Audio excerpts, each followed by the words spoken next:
نزدیک سے آنے والی آوازوں میں سے قریب ترین آواز ضمیر کی ہوتی ہے، جو کہ بہت کم لوگوں کو سنائی دیتی ہے۔ اگر تم خدا پر بھروسہ رکھتے ہو تو اس کے انصاف پر بھی بھروسہ رکھو، کیونکہ مکافات عمل اٹل ہے۔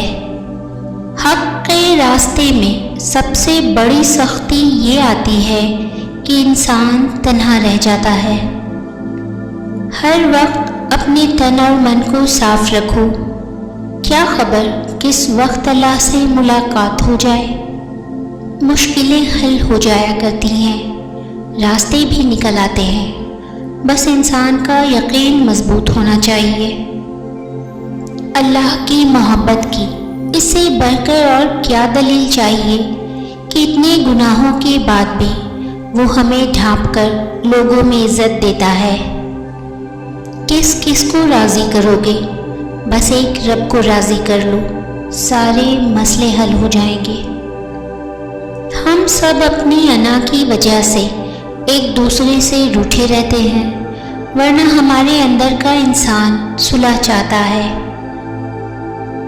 اور تم قبرستان جایا کرو تاکہ بولنے والوں کو خاموش دیکھ سکو۔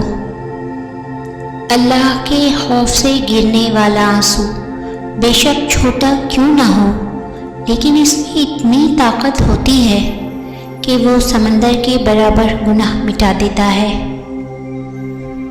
ہر عمل سوچ سمجھ کر کرو، کیونکہ ہر عمل کے اندر اس کا انجام یوں چھپا ہوتا ہے جیسے ہر بیج کے اندر درخت۔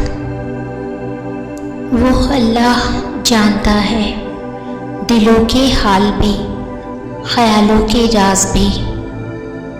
انسان جب تکلیف میں ہوتا ہے تو بس اللہ اور ماں ہی یاد آتی ہے۔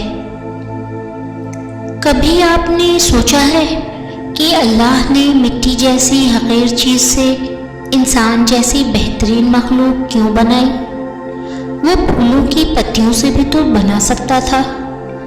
اللہ کی بنائی ہوئی ہر چیز میں حکمت ہوتی ہے، اور میرے خیال میں اس میں موجود بہت ساری حکمتوں میں سے ایک یہ بھی ہے کہ انسان سمجھ جائے کہ اللہ جس کو چاہتا ہے عزت کے بہترین مرتبے عطا کر دیتا ہے۔